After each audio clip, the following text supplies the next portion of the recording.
Hey, welcome to NLN Chats, the podcast where learning gets real, fun, and totally about you. Whether you're on the bus, walking to class, or just chilling at home with a cup of tea, you're in the right place.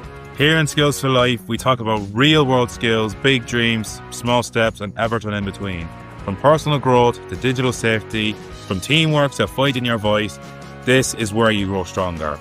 No tests, no stress, just stories, tips, laughs, and skills you'll actually use.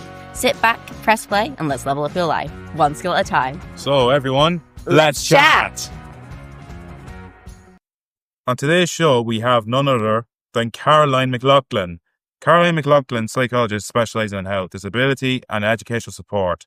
She has worked with the National Learning Network for the past 24 years and currently works as a regional psychologist in the NLN centres in Tullamore, Mullingar and Longford.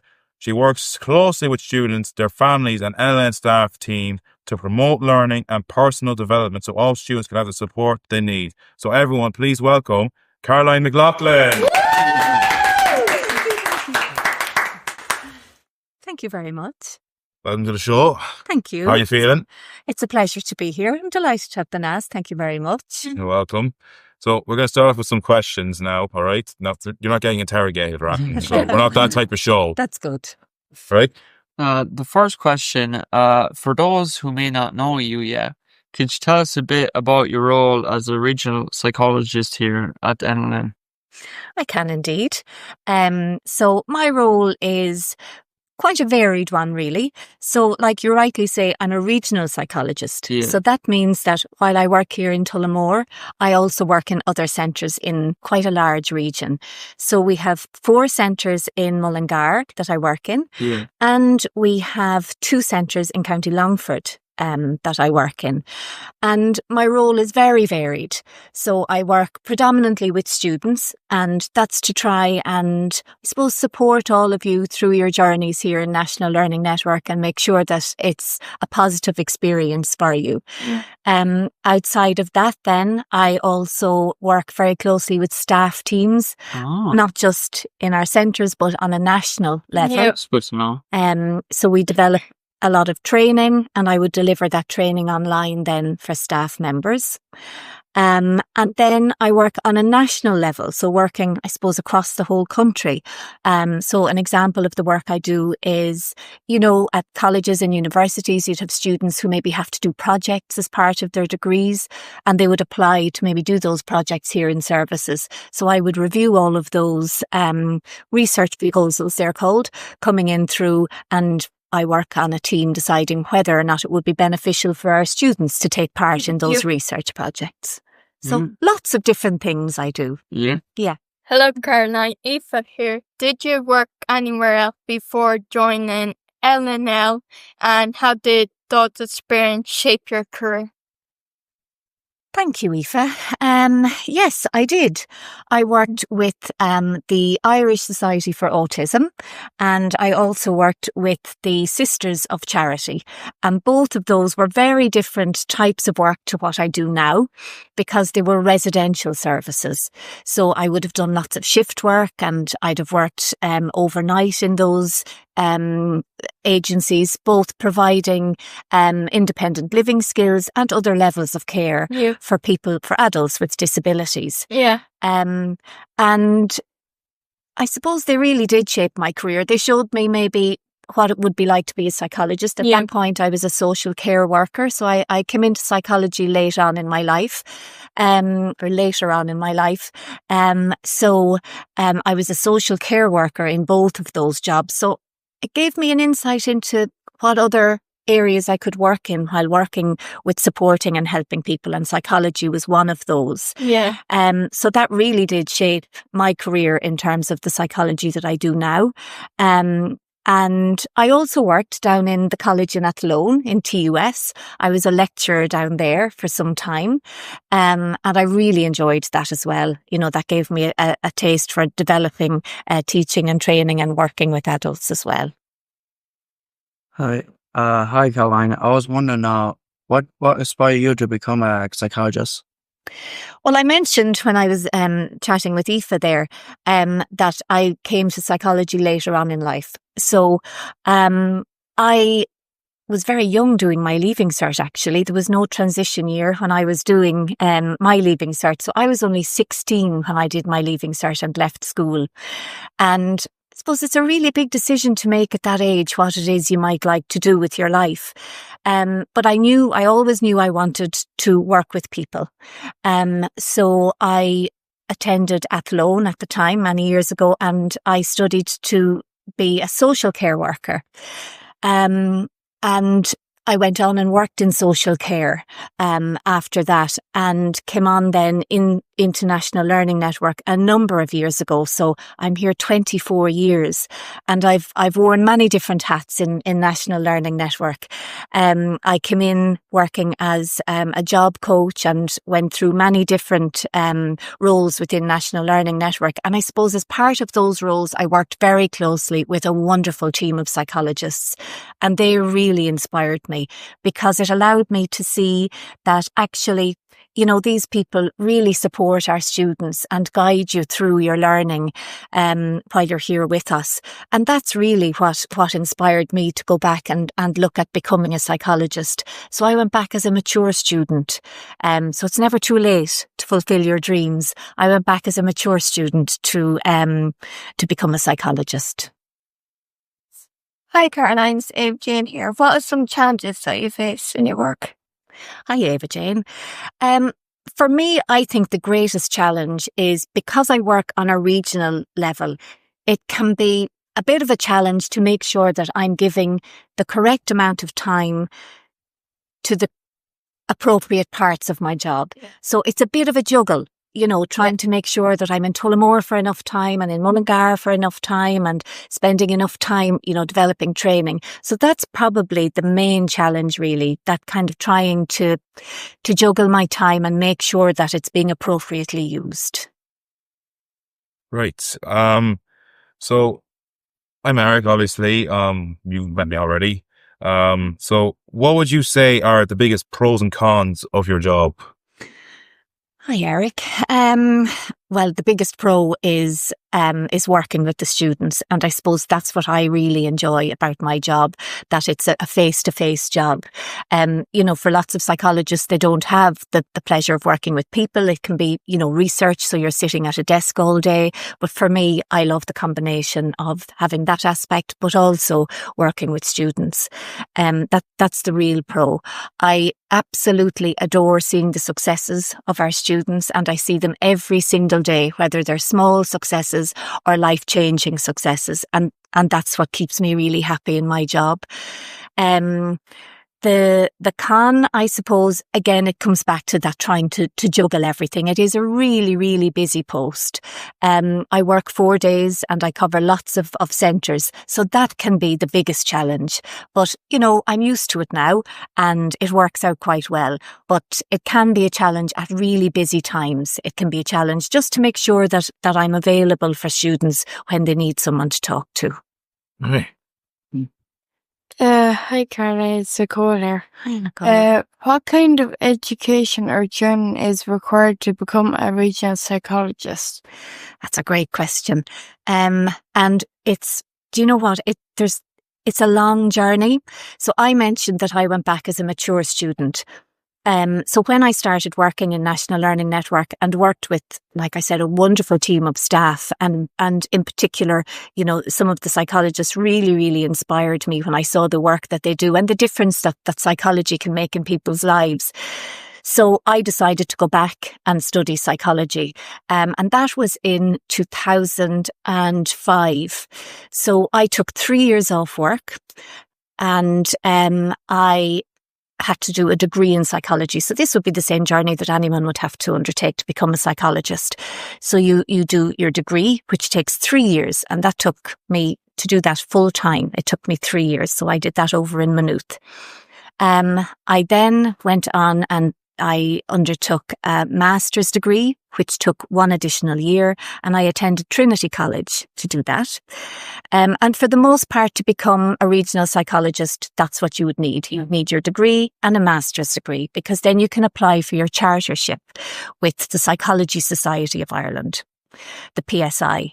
But I suppose for me, an opportunity came up that I was able to progress further in my studies, and I spent, brace yourselves, a further 5 years in Trinity, and I completed my doctorate. So I just finished that maybe about 10 years ago now. I finished up. So it took me 10 years in total to get my qualification. But once you'd have a degree and a master's, you could potentially work as a regional psychologist with National Learning Network. But it's a long journey. Psychology in general is a long journey, but an enjoyable one. Hi, my name is Jack. Welcome to our podcast. My question for you is, well, we're talking about psychology, but the most important is mental health and well-being. From my question from students and researchers, how can you support us with mental health and well-being? Okay, Jack. And for me, that's the most important thing, like I said, is working with you, with the students. That's what I enjoy most about my job. And from your own perspective, how I can support you around your mental health and your well-being would be, the first thing I would say is communication. So I can only support you if you come to me and you say, listen, I could do, a little bit of guidance or a bit of support here. So that's always the first step, is that you speak out, that you look for help or you look for support. And the way that I would generally support is to listen and try and maybe come up with a solution. And that might be something that we can support you with here in the centre, or it might be that I might say to you, you know what, let's link in with the GP. Let's link in with Jigsaw. So we'll always come up with a solution together. But it's all about working towards your wellness here in the centre and supporting you in any which way that we can. Thank you. All right, Jack. How does mental health impact learning and performance in the workplace? Oh, it can have such a huge impact on our learning and our performance. So I suppose from a learning perspective, if we're struggling with our mental health, it can be really difficult to concentrate, so then our learning straight away is affected. It also, if we're struggling with our mental health, our motivation might be really low, so it can be hard to come in and, attend the services here. So then that can impact on our learning. And equally, it would be the same with your performance in the workplace. If you're struggling with your mental health or well-being, it can be, I suppose, really, really challenging to show up, to get up and go in every day and try and carry out whatever tasks it is and to sit and concentrate. So that's how it really, really impacts on us. And that's why I would always say, from your perspective, that you need to reach out, and if you need a bit of support, to ask for it. Aoife again. What advice would you give someone who is struggling with anxiety, depression, or other mental health issues? Okay, Aoife. I guess, like I just said, speak out and ask for help. I think that's so important, and to know that it's okay to ask for help. Yeah. The advice I would give would be absolutely speak out. Say, listen, I'm not managing right now. Always have somebody, always have, one key person that you can trust. Yeah. Whether that's a parent, a caregiver, a family member, a friend, myself in here, Matthias, your instructor. Always have one person that you can go to, because I think it's really important that we can open up and say, listen, I actually need some help here. The advice I would give then would be, I think sometimes we don't get to know ourselves as well as we should. And if we know ourselves and what it is we need to be doing to keep ourselves well then we can take a little bit of control over that, and a bit of personal responsibility, which is really important for all of us. We all have mental health and well-being. But it's really crucially important that we know what helps us. What is it that we do? We refer to them here as wellness tools. So what is it that we do to keep ourselves feeling well? So that's a piece of advice I would give you, to even consider that. what are 2 wellness tools that I have that would keep me well? You know, if I was struggling, if my anxiety was high, or maybe if my mood is a little bit low, what are the things that pick me up, or what are the things that can calm me? And they'll be different for everybody. What if people are afraid and they don't want to say anything? That can be really challenging, and that can make people feel even more anxious then, you know, because you're holding on to that. But again, my advice would be just try and find that one key person, you know, and it can be anybody, just one person that you can trust, that you can go and speak with. Because I think where there's trust, there's less fear. Sometimes the fear can be around, oh, is the person going to judge me if I say I'm struggling, or is the person going to tell somebody else that I don't want them to tell? So I think trust is really important, because if we trust somebody, that fear won't be as high. Thank you, Anne. That's okay. It's Jen here again. How long have you been in the NLN? I have worked here for 24 years. That's a long time. Most of you probably weren't even born. Right here. Yeah. I know, it's a long time, isn't it? Yeah. So obviously I love working with National Learning Network. Yeah. And I've worked in so many different centres. I started working over in Kildare. I actually worked in Portlaoise. And like I said, now I work in Tullamore, Mullingar and Longford. And I've had lots of different roles. I started out working as a job coach, which was a really interesting job. This was all before I went back to do psychology, where I would work with students who wanted to get a job. So I would help a student source like a paid employment, and then go into the workplace and train them in and stay with them until they were comfortable, and then gradually step away. And I loved doing that. That was a really nice job. I also worked as a Fresh Start instructor. Really? I did. When I was over in Naas in Kildare, I worked as a Fresh Start instructor. And then the final job that I had before I went back to study psychology was as an RO. So you're all familiar with the work that Pauline does. Yeah. So I worked as the RO in Kildare and Portlaoise before I went back to study. So I've had lots of different jobs over my 24 years. I've been a psychologist probably since 2013. So 12 years I've been a psychologist. Yeah. How would you tell all people in different age and gender and all that, or what advice would you give to someone who wants to pursue a career as a psychologist or for the jobs? Okay.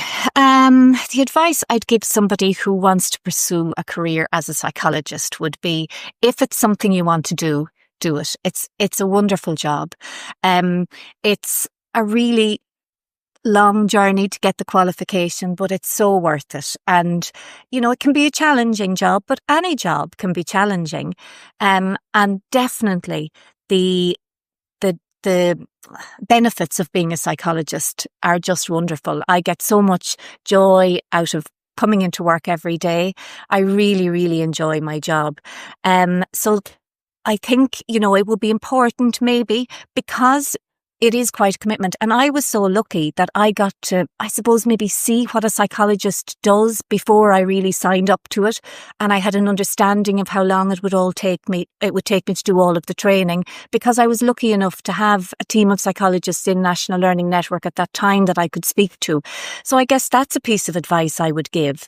Maybe, you know, if you were thinking of going down the route of psychology, or indeed any career, to try and link in with somebody who's already doing that job, because they'll be really honest and they'll tell you, you know, warts and all, exactly what it is like to have that job, and then what it is like to do the training. Like, for example, for me, and I bet most of you mightn't realise, but there's lots of maths in psychology that I never realised until I lots of maths, because you do lots of work with statistics. Yeah. So, you know, it'd be really good. It's really good to check in with somebody who's already maybe has done the training or is working in the position you're thinking of, because then you get an overview of exactly what it's like. Hello, Caroline. Drew here again. I asked you the first question, but now I'll be asking you 2 more questions. Nice. Did you enjoy coming onto this podcast? And who do you think we should bring on the podcast next? Oh, okay. First of all, I absolutely did enjoy it. That's good to know. It's been lovely sitting with you chatting because, like I said, this is the part of my work that I really, really enjoy, is interacting with you as students. And I was a little bit nervous coming in, but the nerves went straight away because you made me feel really comfortable. So thank you for that. And also, it was quite a privilege to have been asked. Yeah. So I did enjoy it. In terms of recommending who you should invite next, oh gosh, wait till I see. I think, and we did speak about this earlier, but I think maybe the centre manager, Keelan, would be good. Or also Patrina Murray, the programme development officer. Yeah, right. Because Patrina would give you as students an insight into what goes into developing all of the training programmes here for National Learning Network and how it is that your assessments are all corrected and graded. So she would be a good person. We invited her, so hopefully she'll come on soon. Oh, I'll put in a good word for you. Thank you. So that's it for the podcast, ladies and gentlemen. From everyone here, thank you very much for coming, and we're gonna let Drew have the final words here. So that's all the time we have, Caroline. But it was so lovely talking with you, diving into these deep topics, and I hope our listeners found it engaging as I did, because it's always a pleasure to have someone on our podcast so we can hear their insights and then connect with them. But yeah, I look forward to the release of this episode so our audience can hear it. And yeah, just thank you for being a guest on the podcast. Oh, you're more than welcome. And thank you so much. It's been a really enjoyable experience. And I look forward to listening to it. Thank you. Thank you.